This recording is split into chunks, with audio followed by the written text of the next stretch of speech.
Jambo rafiki mpendwa wa mtazamaji na msikilizaji wa Told Jesus TV mahali pote ulipo.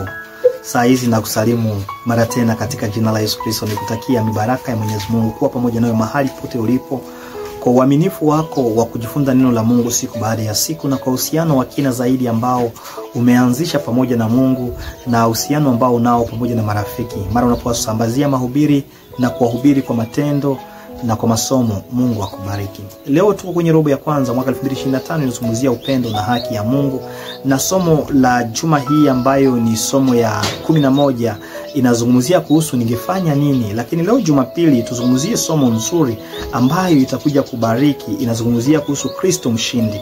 Kristo mshindi. Bwana Yesu asifiwe. Kristo ambaye tunazungumza habari yake ni mshindi. Ameshinda tayari na tunapata ushindi kupitia yeye.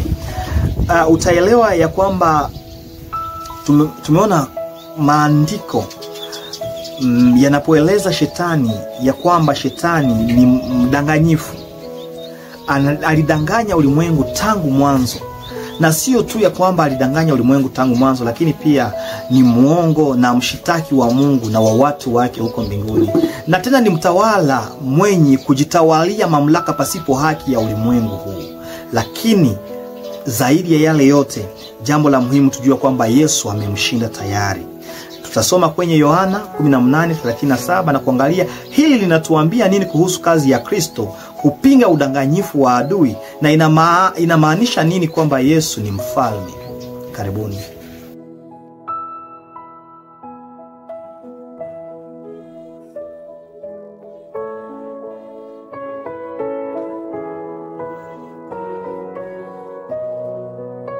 Rafiki yangu, shetani anangangania kwamba tabia ya Mungu ni ile ya jeuri. Anasema kwamba tabia ya Mungu si ya haki. Lakini tuangalie kwanza tabia ya shetani. Maandiko matakatifu kwenye Ufunuo 12:9 inasema kwamba shetani ni mdanganyifu. Kwa hivyo anaposema kwamba tabia ya Mungu ni ya jeuri, jua kwamba huo ni uongo. Shetani huyo amezungumziwa kwamba yeye ni muuaji kwenye Yohana 8:14. Tena ni muongo.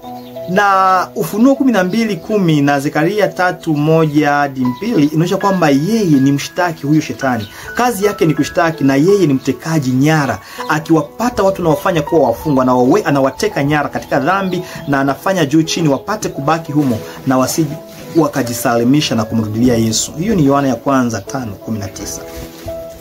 Kwa sababu ya uongo wake aliondoa hata utawala wa Adamu juu ya dunia, akimfanya kuwa mkuu wa ulimwengu huu.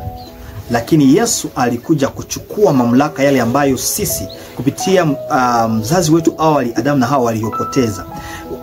Walipokubali uongo na udanganyifu wa shetani, hapo walipoteza mamlaka, na shetani ndiye akawa kama mfalme wa ulimwengu huu, hata kama alikuwa ni mfalme mwenye illegitimate. Lakini Yesu hakuja kula ndazi, alikuja kwa ajili ya kuchukua yale mamlaka ambayo tulikuwa tumepoteza. Kwa hiyo kupitia kifo cha Yesu tumepata tena yale mamlaka. Kwa maisha yake Yesu alishuhudia ukweli. Hapo ni kwenye Yohana 18:37. Elewa kwamba shetani ni muongo, lakini Yesu alishuhudia nini? Ukweli. Na kwa kifo chake alipata ushindi juu ya shetani, na alionyesha upendo na haki ya Mungu. Hapo ni kwenye Warumi 3:25-26-5-8. Tunapata ushindi kupitia kifo cha Bwana Yesu. Kwa hivyo shetani hana tena lolote la kufanya kwetu ikiwa tunaweza kumtegemea Yesu. Shetani tunamshinda. Lakini ukizani ya kwamba unaweza kupambana na shetani pasipo Yesu, hakika bila shaka utashindwa. Mwishowe Yesu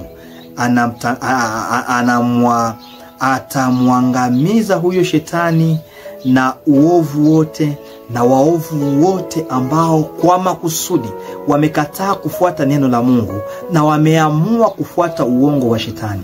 Wale wote ambao wamekataa kufuata kweli na wamekubali kufuata uongo, hatimaye wataangamizwa.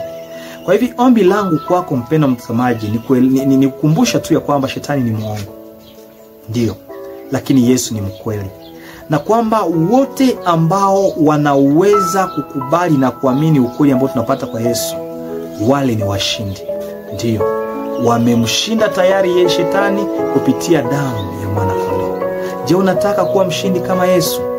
Kwa sababu Yesu amemshinda shetani, Je, wataka pia kushinda huyo shetani kupitia nguvu za Yesu Kristo?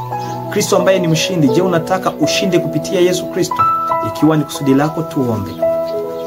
Baba mtukufu, asante kwa somo hili. Tunashukuru kwa kuwa wewe Yesu Kristo umemshinda shetani na kupokea mamlaka ambayo sisi tulikuwa tumeyapoteza. Tupatie neema ya kutumainia ili sisi pia tushinde shetani kupitia damu yako Yesu, katika jina la Yesu Kristo, amina. Ndugu, usikose kusubscribe, kulike na kushare.